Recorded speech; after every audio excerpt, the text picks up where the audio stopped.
Welcome back, adventurers, to another episode of the Pale Lands. Before we jump in, there's something I want to discuss just a little bit, something that's been a remiss in our previous games. Because honestly, it's something that I'm still experimenting with as far as world building, and also just something that I completely forgot because I have another world that I have run before, and this was not an issue. But moving forward, Sylvetta, the world that you live in is not like ours. The world that you live in has a very long day cycle, a very long night cycle, because Sylvetta and everybody else on the planet, on Malidea, lives on a moon. And so instead of rotating, in 24 hours or whatever like we do, the moon that you are on has a 380 plus, I can go into the math, but 380 plus hours for every rotation. So basically what that means for you listeners, for you viewers out there, Sylvetta lives in a world where there is 8 days to us, 8 days of daytime, very, very slow moving of the sun from one side of the horizon to the other, followed by 8 days of consistent night. So that's something to think about and consider moving forward. I keep forgetting to bring it up. I'm bringing it up now, and hopefully I don't forget. So as a reference point, if I ever say it's been a day, it's been 2 days, or whatever, I say that for us, for our sake, for our viewers, so that we know 24 hours. But a day is not the same on Malidea as it is on Earth. A day on Malidea is significantly longer and has a much longer cycle. So that's just something to think about. And I don't know, maybe I'll talk about that in another video when we're talking about world building. But for today's episode, Chapter 6 of the Pale Lands, I just wanted to kind of put that out in the forefront before we jump in. Sylvetta, the last time we left you underwent an attack with some mermaids. You survived somehow. You survived the attack, and you have also, at the end of that, the following morning, discovered that there was a stowaway. Mm-hmm. I don't know if you know her name yet. I don't think so. I think she might have mentioned it. But you met a young woman and basically paid for her fare. The captain did not seem to care about having this stowaway, and seeing as she didn't have any money on her, he was going to throw her overboard, and you stepped in. So that's where we left off. That's where we are starting now. So let's jump into today's episode of The Pale Lands.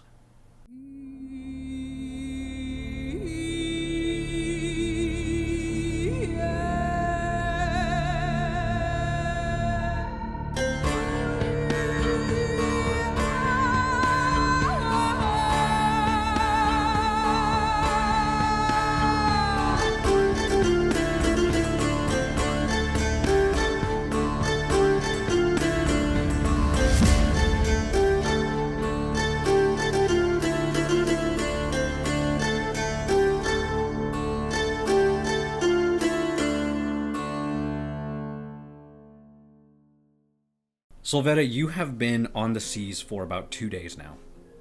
You are crossing what is known as the Eye of the Gods, but you are crossing from the northern shores, or really the southern shores in the north, crossing south from Alara, leaving, actually you sailed from Nidora to the east of Alara, but you are sailing sort of in a southwest direction towards the southern colonies, towards the capital city of Marine. And you are trying to make it there in the hopes of discovering more about where your father is.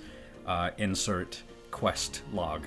So, you still have at least a couple days if the weather is fair. So, in those couple days, what are you doing? Let's say right now you wake up the morning, quote-unquote morning, right? Because for the sake of Sylvetta, it has been nighttime since she left.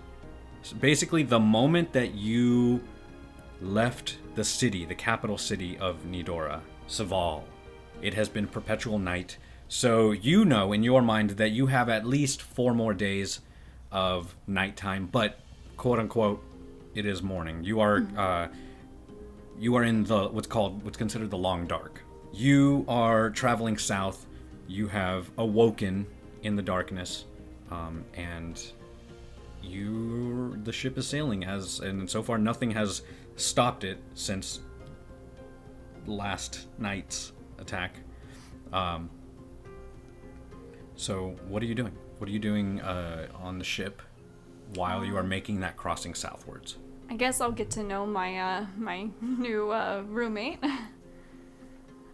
Just ask her name, where she comes from, where she's going, why she's going. Yeah, so if you recall, what she said to you sort of in a hurry before was her name is Tia, Tiana, and she is on the way to the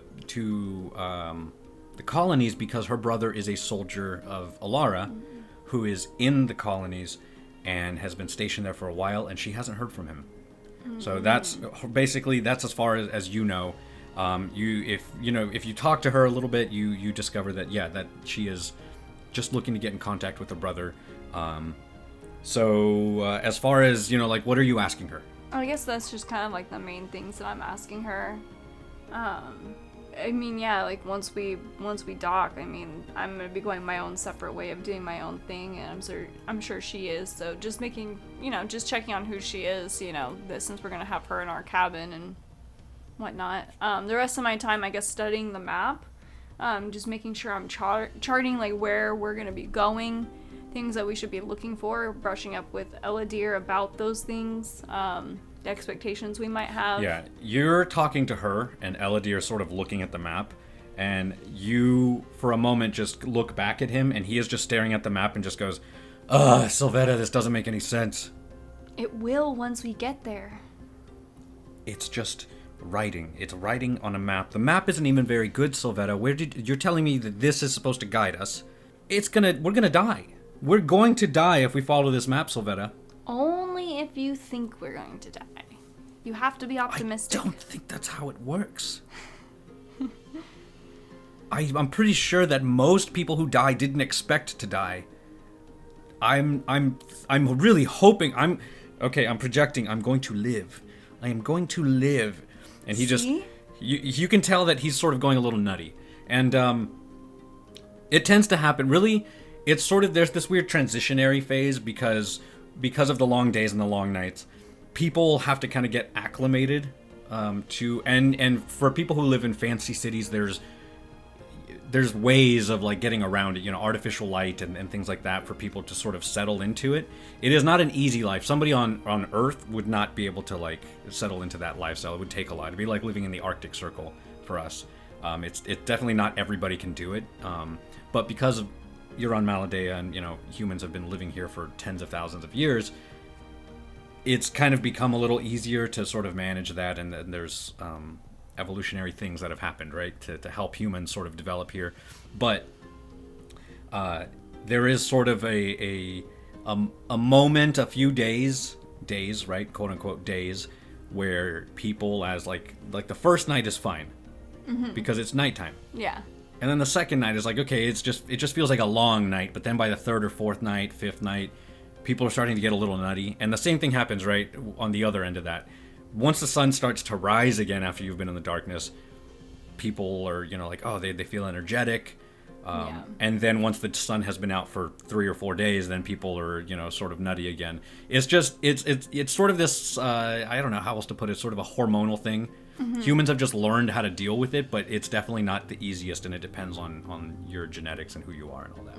But Eladir, you can tell, is like at that end point of like being like he feels a little cracked out. So he's definitely looking at this map, and you can see circles under his eyes, and he's at his wit's end, especially after everything that happened in the last 24 hours with the attack. So you're sitting there with Tia, who at some point has got her hands on a cup of tea, and she has just been sipping it, very quiet for the most part, but she gives you some information about herself. Hasn't stopped thanking you. She has profusely thanked you over and over. Thank you so much for paying for it. I promise I'll get it back to you. I just really want to be, I need to see my brother. He's all that I have left, going through that. But I would like for you to make an Arcana roll. Okay. And we haven't played in like a month. So this will be the first roll in a long time. I'd like for you to make an Arcana roll while you're looking at the map. Okay. You can feel... it's very much like Percy Jackson. Go ahead and roll. Okay. That is 15. 15 total. Yeah, it's very much like Percy Jackson when he's looking at the English words and they're phasing in and out of becoming Greek and it like you're looking at the map and the defense mechanism on this thing, this strange map that you found tucked away in the chest of a statue in an ancient ruin. It is refusing to be read, right? And you don't know why, but for whatever reason, with a 15, you feel this sort of moment of clarity as you're looking at the map, and you've already marked it before. I remember you said that you marked the map where that was. You're able to look at it and you do see it sort of like a line, and you know there's a mountain range in the colonies called the Southern Shield.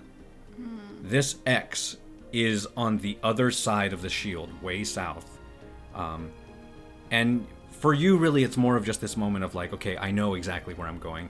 I'm correct. So looking at this map now, and you see the same poem that's written around the edge, which, with the text around the edge of the map red, almost like a frame, like illumination on the side of the map. There's, like, when you open it up, what you see is a shit ton of runes and letters and stuff just sort of scrawled across the front, but as you're looking at it, it starts to fade in and out of focus, and you do see that the text around the almost like invisible ink, the text around the edges. And you've already read this, but just as a reminder, since it's been a while. Beneath the shadow of Arya's rise, the door that guards the world's demise. Shadows that hunted shall gather once more, the sleeping tyrant awakened for war. And immediately, right, Sylvetta is thinking, what the hell does this have to do with my father?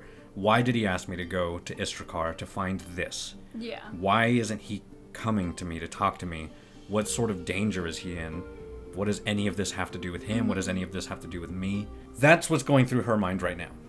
You, over the next night, quote unquote, it's fairly quiet. There's a wind in the air, pushes the ship along, and you go out top to the deck at one point. And you see that there's sailors, and you can kind of gather just based on how long you've been on the seas that this is about the halfway point. Okay. And you're crossing open water. And you come out onto the top deck in time to sort of listen in on some ghost stories. Okay. That the sailors are telling. And you hear a couple of them like talking, and they're drinking. There's not much going on, and you overhear one of the sailors talking about the Eye of the Gods, this sea that you're sailing over. And there's a lot of back and forth, like I've heard this and that, like, oh, the mermaids are actually the spirits of like they're just sort of going back and forth about all these different things. But one thing that really stands out to you is that somebody, and you're a historian, and really your whole family is a historian, but somebody, one of these sort of skinny, ugly, balding pirates that is telling the story, the part that stands out to you is when he says, "This part of the world, it was sunk thousands of years ago." And you hear all the guys, like, they sort of mutter, like, oh, they're all talking, all huddled around each other. And he says, "See, what we're sailing over right now, it's not a sea, it's a graveyard." And there's this sort of hush, this stillness, and everybody, like, you can kind of feel the superstitious nature of it, right? Like, they don't want to say much. And for the rest of the night, there's this sort of eerie quiet over the ship, almost like a long moment of silence as they're passing over this area. And you gather that it's a thing that just happens. Like, you cross this point of the sea, and it's sort of a superstition. If it's rowdy, if it's rambunctious, you're bringing bad luck to the ship. Like, everyone has to be quiet around this time. Okay. And it's not that you can't talk, it's not that you can't enjoy yourself or whatever, but it's definitely like something bad happened here a long time ago. Let's just keep quiet until we're out of this area. Okay. Yeah. So, over the course of that night, you know, like, what are you doing? You hear this ghost story, you know, I kind of picture you going up for some fresh air, and you hear this story behind you. Maybe you're looking over the railing. What is on Sylvetta's mind right now? You're so close to getting to where you were supposed to be going. What is going through her mind? I think now she's starting to... I mean, not that she's going to ever tell Elodie, but I think there's a part of her that is kind of panicking of, like, what are we going to do out there? Like, I don't know what to expect, and all I've heard is it's dangerous, but what does that mean? Nobody wants to tell me why it's so dangerous. Like, she's kind of probably starting to, like, turn her head and think about the worst possible scenarios, things like that. Like, trying to prep herself mentally. And probably trying to think and maybe make a list of things that she might need to get once they get to the colony, and ask people certain questions to know how to prepare for what journey she's going to have to take ahead of her. Okay. Yeah, I mean, you know that the colonies are a place where people go for new starts, for adventure, to run. It is a wild country, very... there are presences of other empires there, right? Nidora has its colony. Alara has its colony, Marine. But there's not really like a power.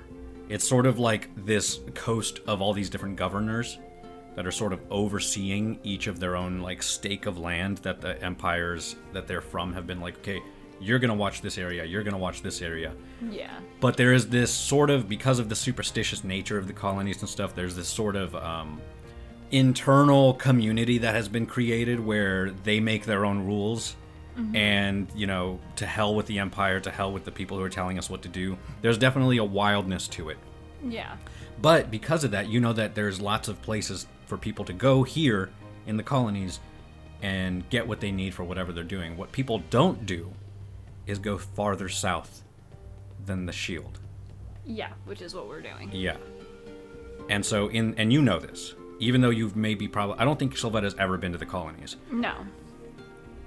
There'd be no need for her. No. The crossing the Eye of the Gods is very dangerous. Yeah. And I don't think that that's a danger she would put herself in without need. Even though maybe Sylvetta has always wanted to go. Yeah. It's sort of like, you know, in the 1500s, hearing about the Americas. But deciding to go there is completely different. Yeah. So Sylvetta's running through those worst case scenarios. What are we going to do? How the hell are you going to do anything? How are you going to get to the south alone with Elodie as your companion? That's, you know, I think that's at the top of Sylvetta's mind is you're going south farther than most people ever dare to go. And you're doing it alone. Yeah. And I think there's probably the sense of fear that's rising and an anxiety that's rising in her. But as you're thinking about that, you see this sort of shimmer, this glow in the water. And you see these sort of fish that just...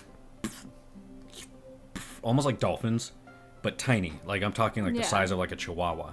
Yeah. These fish that kind of break the surface with these long fins. They sort of glide for a moment. You see sort of a bioluminescence to them.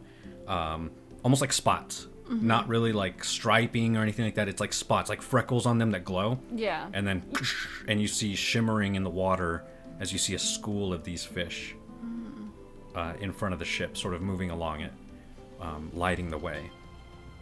And it's this weird moment because you see the stars reflected, and you see the fish glowing. You look up, you see the planet there.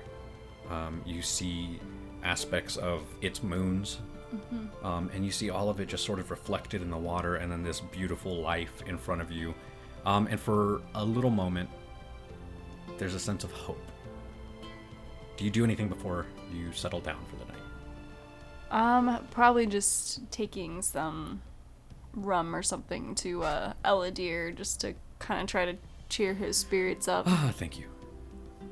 Immediately starts chugging. To our lives. And actually, on that note, you do... yeah, he's chugging it as you're kind of like saying that. You're like, to our lives. He takes it, chugs it, looks at you, and just you hear that boom as he kind of pulls it out, and he's just like, yeah, to our lives, yeah, as short as they may be. You can smell the alcohol on him. He's been drinking probably for a couple days.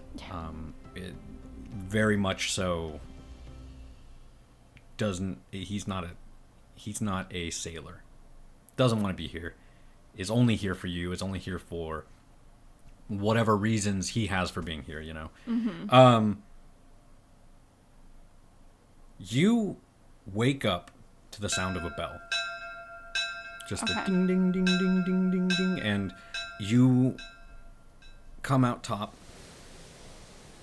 There's a lot of mustering. There's the whole ship is stirring, moving. You come out to the top deck in time to see, in the far distance, like flames on the horizon. Not fire, but just the specks of light way in the distance. And you gather that you're approaching land. And there is this sort of, it's like somebody who's on a plane that hates flying when they realize that we're about to descend, and I'm telling you this from experience. You feel a sort of weight lift because you just crossed one of the most dangerous passageways with very little happening other than that one attack, which is sort of unheard of. And you start to gather your things, and within a few hours you're pulling into the docks, and you see in front of you sort of grimy but not necessarily ugly looking, sprawling, like literally left to right as far as you can see, buildings. You see palm trees and dirt streets. You see stone piers jutting out. Lots of ships, small ships, mostly fishing vessels, the occasional galleon like the one that you're on. But you do see sort of this vast coastline of homes and fishing huts and docks and fishmongers and just sort of people moving about like ants across this coastline. And as you approach, and it's a lot of huts. It really does feel like people came here and just built.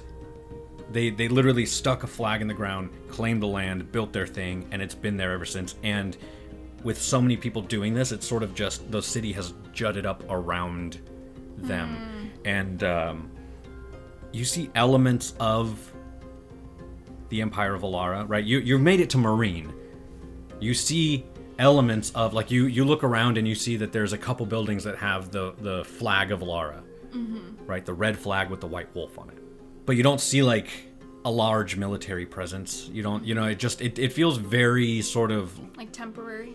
Kinda, yeah. Temporary is a great way to put it. It just sort of feels like things were put up hastily and have never been taken down. Okay. You don't see large buildings. You don't see like you're used to in the capital city of Kantos. You're used to seeing the large towers of the university, the palace in the bay. You're used to seeing such large buildings sort of everywhere, and here it's very flat and out. But there is one building in the back. And I guess I should also say, way in the distance, you see a mountain range. Okay. You do see the southern shield there, way in the distance, probably 100 or so miles away. In the center of sort of like, as the ship pulls in the back, you see what appears to be a large fortress. Nothing crazy.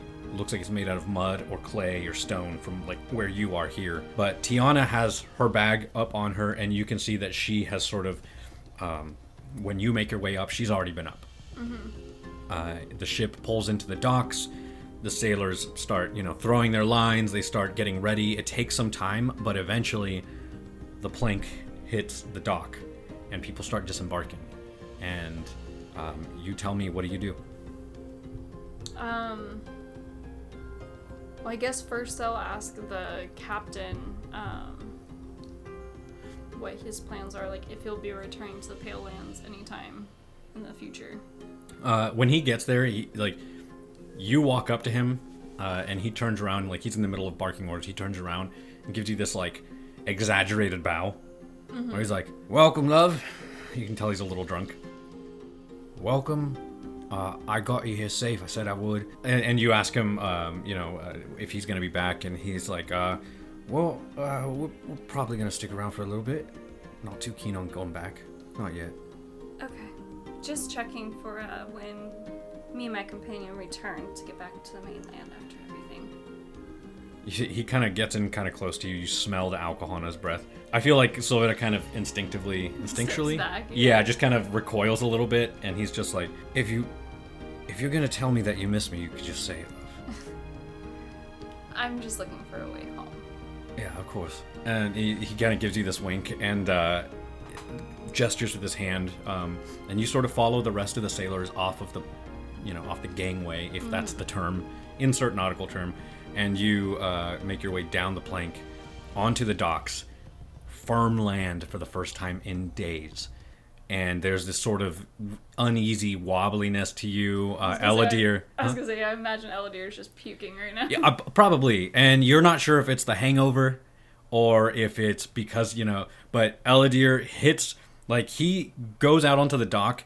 Immediately you see he just drops his shoulders. He's just like, "Oh, thank the gods." Turns and just starts vomiting into the ocean. And you see a dwarf fellow comes up to him. He's like, "Oh, come on. Oh, you couldn't just have gone up like another 100 feet. Ah." And Elodie sort of wipes his mouth and just like starts walking his way. And the moment he touches the sand, and by the way, the sand here is like white. It's not like stones. There's a lot of beaches that look like I can walk barefoot here. And there's some beaches where you're like, this looks like it would be painful. This beach looks diamond-like. The sand itself is very shimmery. It's very fine, not coarse at all. It's just, it looks like the most comfortable sand of your life, and it's just white, like bleach white, and just beautiful, just absolutely beautiful. And Elodie walks in. There's just palm trees and ferns and all sorts of stuff growing. Like some beaches are very clean and clear. There's foliage growing all over the beach, and people have sort of set up farther up along the beach. Right, there's plenty of room for a wooden walkway that leads out towards the stone piers that make their way up onto the shoreline there. But there's just this beautiful stretch of coast going to your left and to your right, in front of the trees next to the ocean, where there's just white sand and trees and ferns and all sorts of exotic plants that are growing. And you can see the actual greenery starts to get sparse as you're looking in towards the city. But looking at the mountainside, even from here, you can see it's just green and lush. Very tropical. And it's warm. Obviously, right now, it's dark. Yeah. For the sake of the viewer, we'll say it's like a nice, like 75 degrees. It's warm, even for nighttime. Yeah. And you have made it to Marine. And, you and Elodie step off. Tiana steps off with you, and you stop walking, and she kind of turns, and she's got one bag on her, and just kind of turns and looks at you, and it's like this piece of shit bag, leather, kind of torn. You can see it's been repaired, and turns to you and just says, "I guess this is where we part.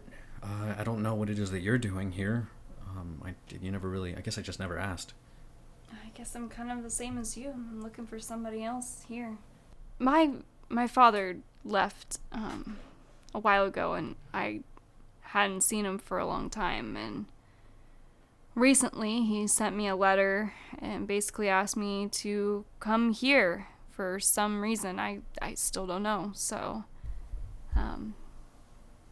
that's what I'm doing. Well, I don't know where it is that you're going to stay. I've only been here once when I was little. I don't have any gold. You know that. I guess I'm just asking if you would be kind enough to escort me to that. And she points towards the fortress. That's, I guess, where my brother is stationed. I haven't heard from him in a long time, and I don't really know what to expect. And, I'm a woman alone in a new area, and Yeah, no, I completely understand. Yeah, me and Elodie, we can go with you. Elodie is like 100 feet away from you, And he turns around and he just, like, at the top of his lungs, 2 beds, Sylvetta. 2 beds. And Tia is how she goes by. Just kind of looks over at him and just looks at you and just, so what this is he your... Oh, no. Bards, they like stories, so he thinks that maybe I'll lead him to something exciting, even though he's complaining the whole time. He's looking just to, make money off of our adventure. I mean, I've only been with you for a few days, and already we were attacked by mermaids, so far the story's... I would read it. Yeah, me too, yeah. Well, I would say that this is going to go great, but I'm really not sure what to expect, and if we're being 100% honest, I don't know if my brother's going to be happy that I came to see him, but he hasn't written me in almost 6 months now. And, well, he's the only family I have left, so I just need to see what's going on for myself.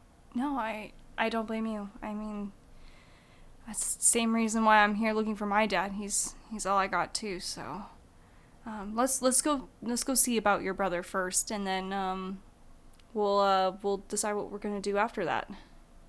She gives you a nod and starts heading her way towards the fortress, which looks like it's just a few blocks in towards the city. Immediately as you guys are walking and you catch up with Eladir, all of you have bags. Eladir has his instrument, and you guys are walking, and everywhere you walk, people are looking at you. Not specifically you, but it's sort of like, it's a rough looking place. Mm-hmm. Like I said, there's no paved roads. Yeah. It really is everything. There's nobody that's like I said, Kantos is very pristine. It's clean. It's been manicured and made to look a certain way. This place is sort of like, you make your patch of land look like what you want. So, and now that you're closer, every building has its own look, its own unique kind of flair, its own color. Mm-hmm. It's made out of its own materials. This whole colony is like a hodgepodge of so many different buildings, and made out of different materials. Some look like they're made out of driftwood. Some are made of stone, clay. Probably old ships. Yeah, all sorts of things. And there are some areas that, are fine. But as you're walking through, you immediately see, like, some people, your first instinct, some people here want to hurt me. Okay. And you're walking, and especially some eyeballs go towards Eladir. And you can see people looking at his loot. He dresses nice. Yeah. And you can see some people looking him up and down, and immediately you're sort of tense. Mm-hmm. Just FYI. Okay. A little nudge. But you are making your way towards Fort Rien. And as you're moving towards the fortress, you start to see, as you get closer, like it's like 4 blocks away, right? Mm-hmm. As you move your way towards the center of the town, because it's really what it is, it's not a city. It's a town, a very large town. As you move closer and closer, a couple people, what languages do you speak?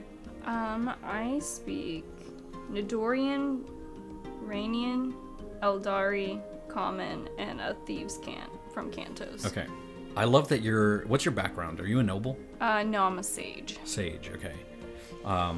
Yeah, I mean, I wouldn't say Sylvetta's a noble, but definitely grew up a little more privileged than a lot of people. Yeah, right? I grew up in a city. Yeah, 100% grew up in the city, and you spent a lot of your life in the university. Yeah. And, and in with a lot of the scholars. So it's really interesting, just like as a viewer, why the hell is Sylvetta a thief? Why does she know thieves? To me, that's just very interesting. Mm-hmm. But as you're moving towards Fort Rien, you start to see, like at first, you see a couple guards. You see not necessarily the same city armor that you would see in Kantos, because the armor in Kantos is it's more ceremonial. Mm-hmm. It's a very safe city. So elaborate designs on it, floral leafing, and that sort of thing. But you do see the same colors. You see half plates and breastplates, right? Silver armor. Here, looking a little more rusted, a little more beaten. The shields that they're carrying have dents in them and slash marks, and the paint is chipping. The soldiers here that you're seeing, immediately you recognize the symbol of Alara. The soldiers here have seen action. and you don't know if that's because of the locals or if because they're going somewhere or whatever, but immediately the soldiers here are a little tougher. There's sort of this elevated feeling of like, these are soldiers, not city guards. And as you're walking, you see a couple guards they've both got spears, and they're talking to each other, super low whispers. And people are going about their day, right? It's dark, but it's the middle of the day for all intents and purposes. People are going about their day, lots of torches, but dark streets.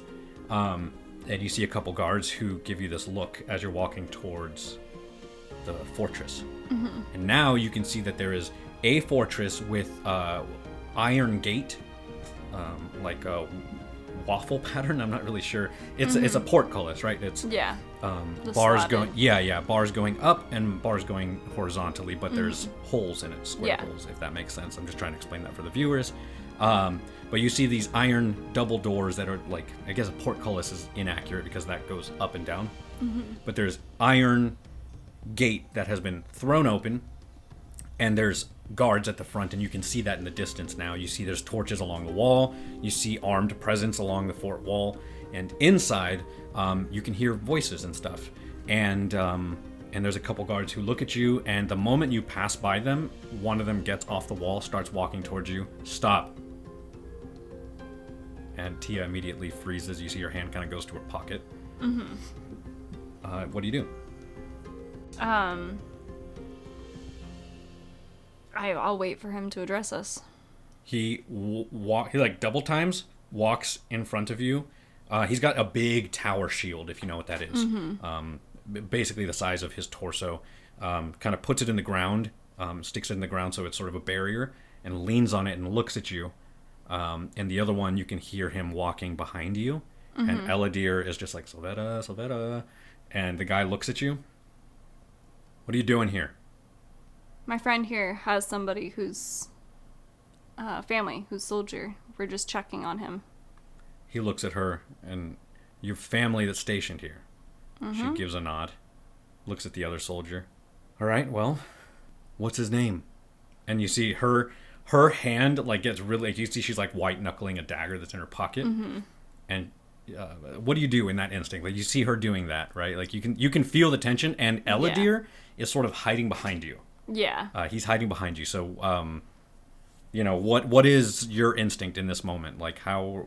I'm just gonna kind of, being close to her, just kind of reach down, put my hand like kind of grab her hand, of just kind of being like, it's okay, like just like let's just see what happens here, and then we'll go from there. But I'm like also prepped, like I'm ready for anything. Okay. Assuming that they're guards though, like, given that they're military, I'm hoping that like they'll be civil. Yeah. But we'll see. And it's your first time in the colonies. You have no idea how people are out here. Yeah. And already you're feeling like you thought that you'd be cool.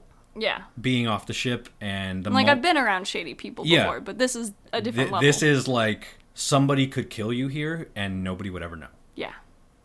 It is immediately you're like, oh my god, like this is just very it's very different, because like at least there's a level of structure and societal hierarchy in you in some of the rings of the shady people that you've been around.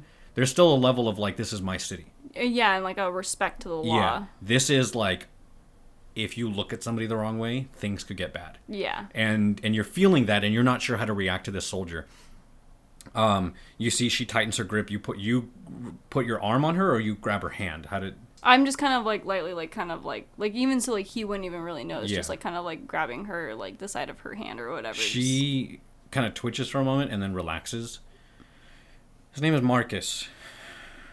She gives him this look, and he's like, okay. And he just says, okay, well, we have quite a few soldiers here. There's at least 100 of us, so you're gonna have to give us a little more information than that. And she's like, his name is Marcus Watson. Is that enough for you? Like, just pure attitude. Yeah. And he just looks. You see, make an insight check. Natural 20. Nat 20. But it's a plus. Oh, I thought you were gonna say it's a minus. No, plus 6, so 26. 26 total. He definitely knows that name. You immediately register that. Yeah. He gets this look on his face, or like there was this stern look on his face, and the moment she says his name, there's this softness, and he kind of looks and just looks at the one behind all of you guys. Fuck. Come on. And Tiana immediately gives you this look, like she's like, what the hell is that? And the soldier that was behind you guys walks around you guys. There's this lightness now. Mm-hmm. They're not as tense, and they walk you up to the fortress and walk you right through the front gates. You step into... It's a square fort, right? It's not a castle. It's a square fort. The walls are maybe 15 feet tall. It's not a massive building. There is a large, long building off to the side in the back. Looks like a barracks, and you can see soldiers coming in and out. And then there's one building off to the side. As soon as you walk in off to the right, that is... it's got banners of Alara on it, and you see it's multi-storied. And he starts walking in that direction, puts his hand up, stops you guys there, and just says, wait here, I'll get the captain. And walks off. Okay. You are inside the fortress right now. There's lots of soldiers. You're like, just immediately, like at a first glance, you see that there's at least a dozen soldiers patrolling the wall. And when I say this, so the fortress, like when you walk in, from the moment that you walk into the gate to the back, maybe 150 feet. Okay. It's not a big fortress. No. But it's got walls. Yeah. And you can see that there's like a few buildings in here, room for practice. All in all, like you see a dozen or so guards along the wall. You imagine there's at least 30 or 40 soldiers maybe sleeping or inside in a mess hall or whatever. But here in the courtyard with you, at least another 20. Okay. So there's a good amount of soldiers Yeah. here. And most of them give you a look, like the ones in here, like the ones out there armored, shields, spears, patrolling around the fortress, definitely making the presence of the Empire known. But once you get closer to the coast and farther away from the fort, less and less soldiers, to the point where you didn't see any when you walked into the city. So you get the idea immediately, they're not patrolling the city. Yeah. They're patrolling this area. Yeah. Making sure that the Empire has a foothold here, but nothing else. Sort of like an embassy. The soldiers in here, some of them are wearing armor, some of them are not. Most of them are in their tunics. There's a few of them that are shirtless. There's women, and like they're like you see that there's some that are sparring, some that are doing push-ups. A lot of them are just kind of sitting on barrels, sitting on the ground, playing cards. They give you some looks, and they carry on. Nobody comes up to you. And the three of you are standing way out of place in the center of this courtyard. And after, what do you do anything in this moment? I think I'm just surveying, just like looking around, just trying to get my bearings and... Tiana kind of looks at you and just says, I kind of regret this. I'm kind of nervous. I want to be honest. I'm kind of nervous. Yeah, honestly, I wasn't expecting this much either. Eladir's like, that's what I want to hear. That's exactly what I want to hear, Sylvetta. I love the confidence. This is great. This is going great. I'd rather be on the ship now. As he says that, you see a large, like, full, like, as like I said that the armor was ceremonial in Kantos, and that the ones here were not. They're very plain. Yeah. This guy comes out in some of the most beautiful armor you have ever seen. The pauldrons have these ornate sort of designs on it. The chest piece of this full plate armor. The chest piece is very ornate, beautiful, long flowing crimson captain's cape, cloak, and it you can see it as he's walking. He's got a helmet under his arm, a long sword on his side that he's kind of holding with his palm. His palm's just kind of resting on it. And he's walking towards you guys. You can hear the clank of the armor. He's an older guy. Looks to be maybe in his late 50s, early 60s. Okay. A receding hairline, very much Vegeta hair.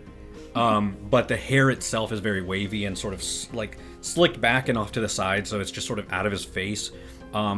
Pretty handsome. The best way for me to describe him is that he looks skeletal, but not in a creepy way, not in a scary way. It's just his cheekbones are very high. He's got very gaunt cheeks, dark hazel eyes that sort of, big bushy eyebrows, and his hair is like graying, black but graying. And he's walking towards you, sizes you guys up, points at you, points at her, points at Eladir.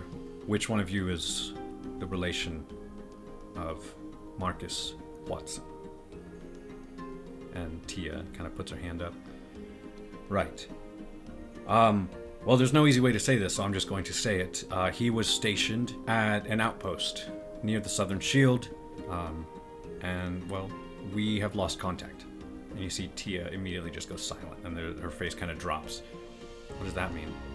Well, Outpost Namir has been out of contact for quite a few months now, and we sent troops to reestablish contact, and they have yet to return. Where was the station at? South of here, just beyond the Southern Shield. It's the first outpost.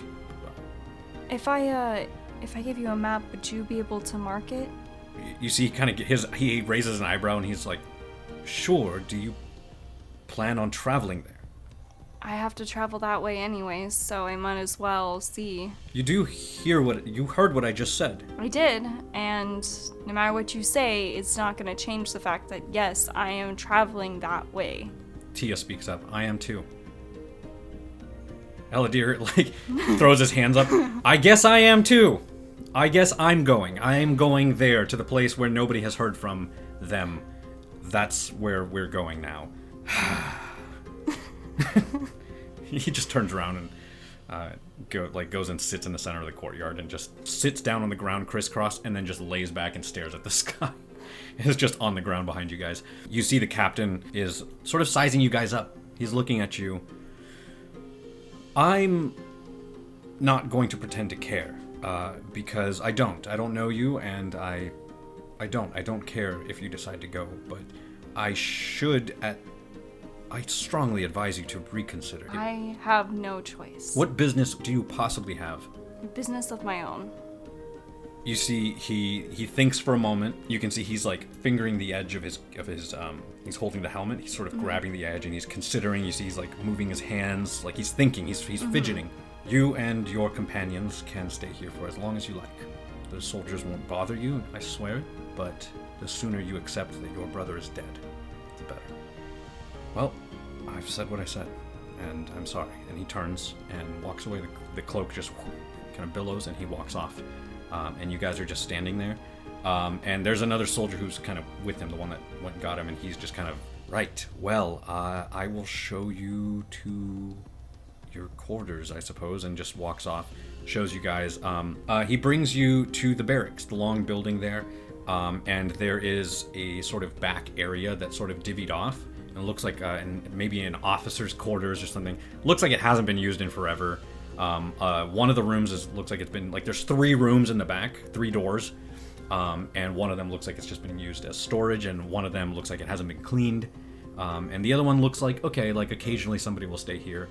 He kind of gestures to it. He's like, well, this is what we have. There's also, and he gestures to the rest of the room. And as you walk in, you just see beds, bunks, row after row after row of them, about 100 or so beds, massive just room, and only one aisle sort of divides. How do I explain it? The door that you walk in is in the center of the building. So when you walk in, there's 50 beds to your left, 50 beds to your right, and it looks like there's a couple of branching areas where there might be a mess hall or something in the back. But this is it. This is the room. Very basic, bare bones. And he takes you in all the way to the left to the back of the room, and those 3 doors back there, which, you're looking at a 6 by 6 foot room, super small, just enough for you guys to each have a room. And Eladir, or one of you can decide to sleep, share a bunk. It's up to you guys, right? But he gestures to it and says, well, we'll have mess in a few hours. You'll hear it. You'll hear the bell. Listen, about Marcus. And he gets kind of quiet and leans in. Some of us think that they're dead. Marcus, I wouldn't say he was my friend, but he was a good soldier, and he always made me laugh. I don't think he's dead, and, well, I hope you find him. If you need anything, just let me know. And he walks off.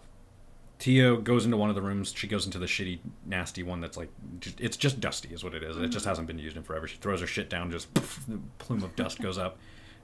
Sits down on the bed and starts crying and just staring at the ground. Eladir, who normally has something to say, just kind of walks up behind you and just you turn around, look at him. He just gives you this grimace. He just doesn't really know what to say or how to handle a moment or whatever. We should probably get some rest. Yeah. Yeah, I agree. Just to be clear, I'm getting the bed, right? Yeah. Yeah. Well, now I feel rude. No, I'll stay with Tia. I think she needs somebody right now. Okay. And he takes the room. You sit down next to Tia. What do you do? I think we'll just sit there in silence until she wants to say something, or if not, then we'll just stay like that until mess. A couple hours go by. Tia's sleeping. A couple hours go by. You hear the bell ring. Like, it's not even a bell. It's like almost like a gong. It's a big bell. You can just hear the ding ding. You hear the mustering, loud voices, laughter, and you just kind of follow the masses. You go into the back, the opposite side of the place where you are, and eventually you find a single file line. They give you guys some stew and some stale bread. You get some food. Mm-hmm. As you're getting your food, you see the captain comes out and kind of locks eyes with you and just nods to follow. And you can take your food or whatever. Mm-hmm.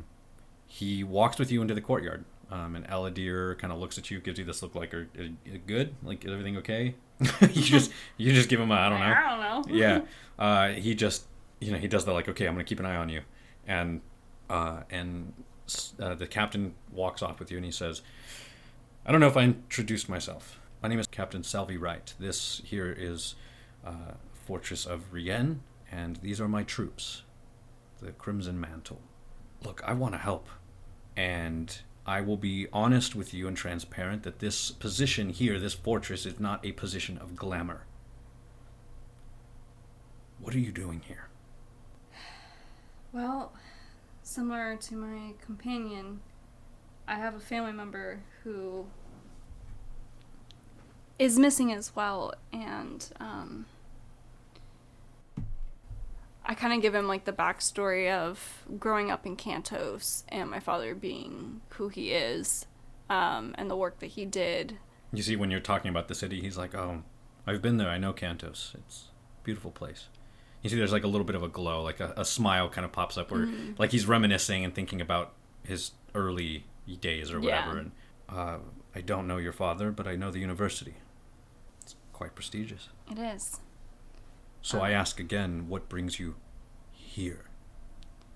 Well, a few months ago, my father left suddenly, and I have not really heard from him, but a letter from a colleague of his was given to me.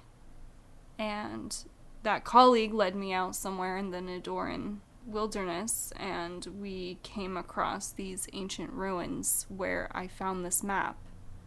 And I think this leads to whatever my father has gotten himself into. My father's the only family that I have. I have nobody else, and so it's my responsibility to see if I can find him. So let me understand this. You are traveling south into uncharted lands off of a hunch in the hopes to find your father. So not only are you following a ghost, but so is your friend, who you also haven't said why you brought her. Our paths have coincidentally aligned. We weren't supposed to meet. We didn't really know each other until on this road, and I don't know.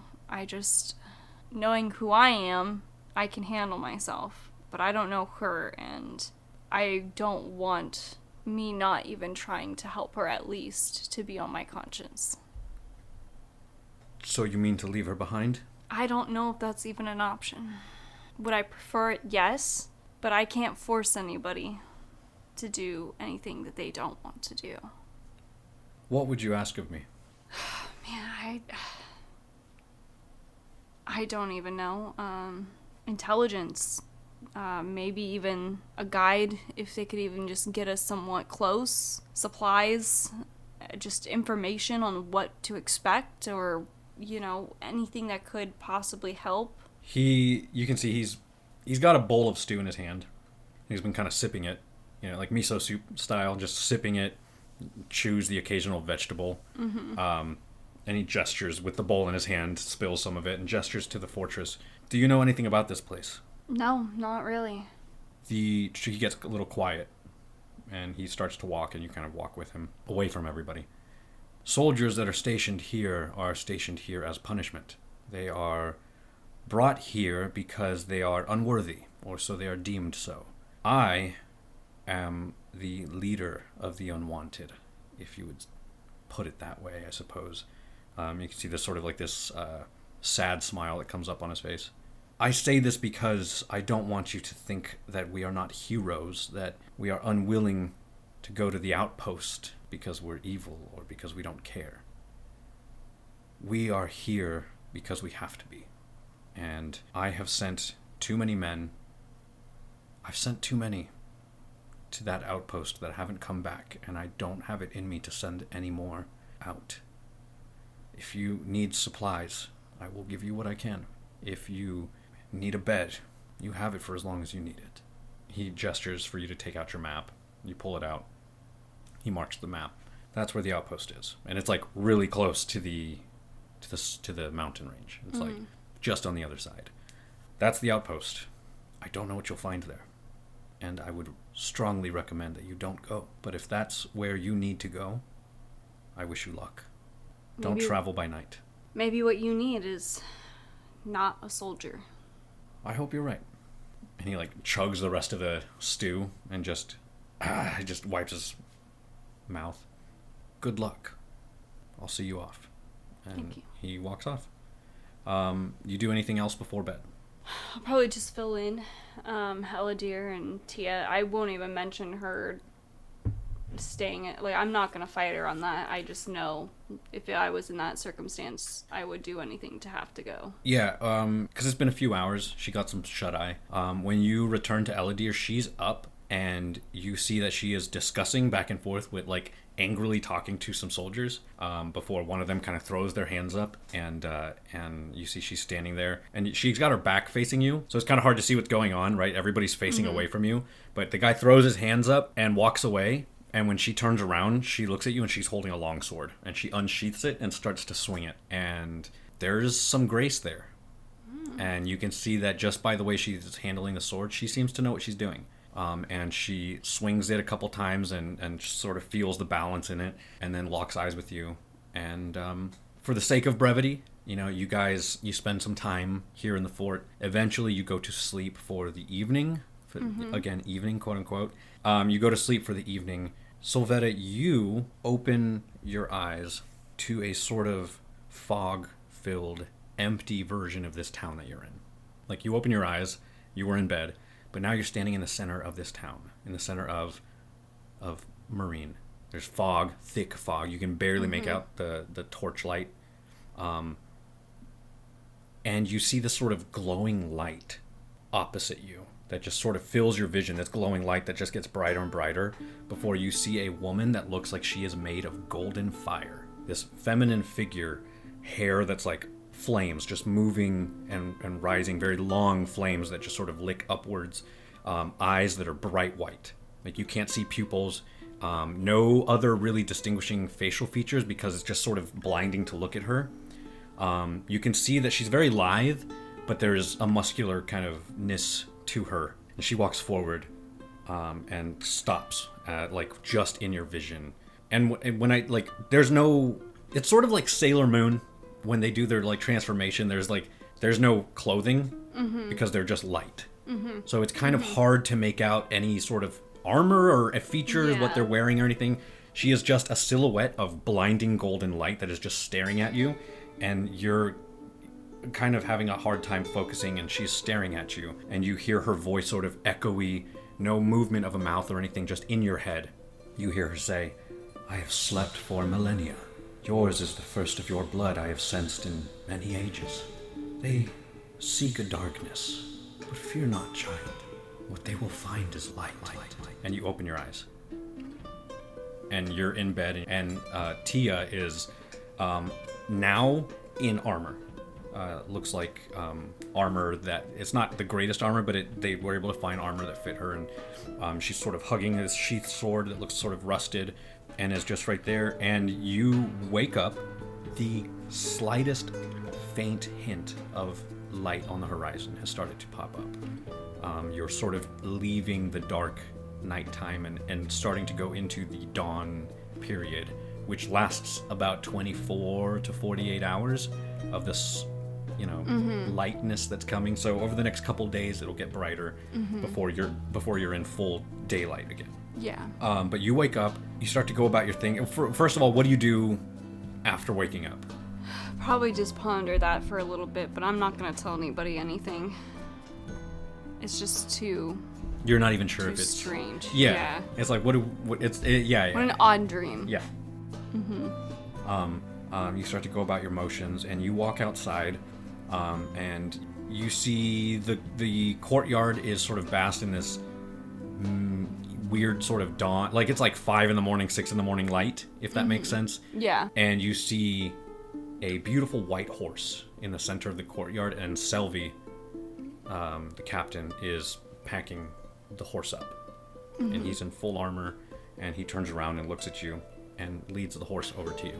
Looks at the horse, kind of strokes its hair, and just says, I was up all night. I haven't slept. I have done things I am not proud of. I think most of us here have. I think it's time I do something I am proud of. So as long as you need my help, and if you will have me, I will journey with you.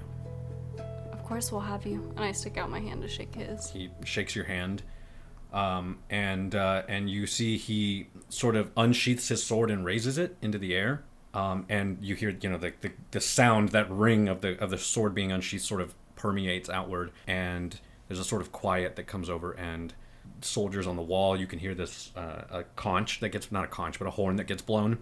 Soldiers start to gather around, and you see that after a few moments, there's a bunch of soldiers that have gathered. No, it's not like they're around you. It's more like everybody who is, some people gather around you, some that are on the walls sort of tune in. The guards at the gate sort of lean on their shields and listen in, and he barks outward towards everybody. And you hear him call out. He says, "Men of Marine!" And this sort of like, there's like hushed voices, and then it just goes dead silent. And you're standing in the center of this courtyard with him. I speak to you not as your captain. I have led you through years of exile. I speak to you now as a man who sees a glimmer of light in this darkness that we've been consigned in.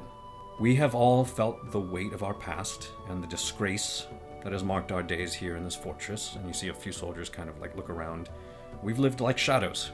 Shadows of the nights that we once were, haunted by misdeeds and mistakes and misfortunes that brought us here. Before us, and he points at you, he kind of gestures to you, and a bunch of glances go your way. There is a daughter, desperate, in search of her father. She's going to the Pale Lands. She cannot and should not undertake this alone.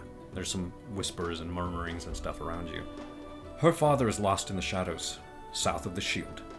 And she needs us, and she needs me. In helping her, I hope that perhaps I can find some measure of solace for the things that I have done, and for the things that I have done in my past. I am not going to dress this in any sort of grandeur or glory. What Sylvetta asks of us, and what I am asking of you, is fraught with danger. But too many of us have come here and learned to hide instead of stand. So I say this now, this is not a command. Those who choose to stay behind do so with my blessing. Your journey is your own, and none can fault you for it. But to those who step forward, know this, the gods will know your name. Who among you will join me? He kind of calls out and gestures out towards everybody, and you see a few soldiers kind of start to like pick up, and he kind of looks around. There's this long pause, and you're just looking around at all these faces of like hundreds of soldiers who are looking back, and he says, who will march south to the lost outpost? Who will help? And you see dozens of soldiers walk forward and start to kind of step up, and you hear a few voices. I will. Men, women, all different races sort of walk towards, and he looks around at everybody, and you're over, like, you see he kind of turns to you after all of this, and there's several people who have gathered around, and he looks at you and he says, I don't know what's come over me, and I don't know what it is that you're going to find, but I think part of me wants to be the knight that I used to want to be. So I will go with you. We will go with you. And he gestures, and you see a bunch of like faces, like people have gathered around you now. Bunch of faces. And he looks at the horse, he kind of pets it, and he says, "Who knows? Maybe we'll make it back. And if anything, as long as I can help you on your way and help you find your father, then it'll be worth it. And we will have earned something for ourselves." You see some people nod. "So we go with you at first light." And again, for the sake of brevity, over the next day or so, the sun slowly starts to rise. It takes a day or so for everybody to sort of gather their things, but Eladir, over that time, he kind of walks up to you as you're packing your bags in that room, and he just looks at you, and he just, for the first time, there's sort of this sense of, like, showmanship with him all the time. He, like, class clown, sort of, but for the first time, he speaks very quietly, and he just kind of looks at you and says, "Sylvetta, I don't know what I've gotten myself into, and I am scared shitless, if I'm going to be honest. I'm not even too sure that I'm going to make it out of this. But gods be damned, Sylvetta, you're moving mountains, and I'm glad to be by your side for this." Eladir, I promise you, I will do everything in my power to make sure that you return, so you can profit off these stories. You're goddamn right. And you see Tia, who's like at the doorway, like she's kind of leaning on the frame, just kind of comes in and she puts her hand around both of you and says, "I will make sure that both of you make it back." And you guys step outside.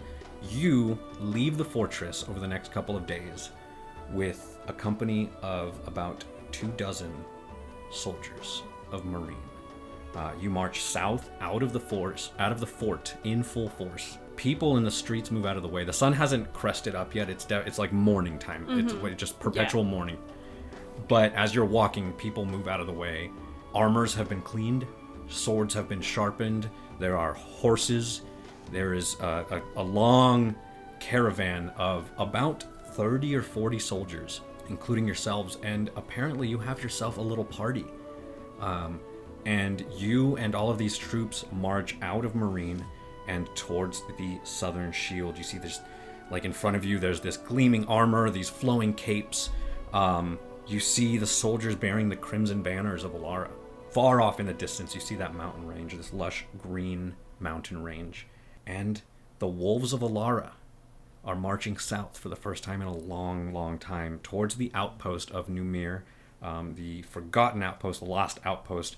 And what you find there, we will have to find out next time.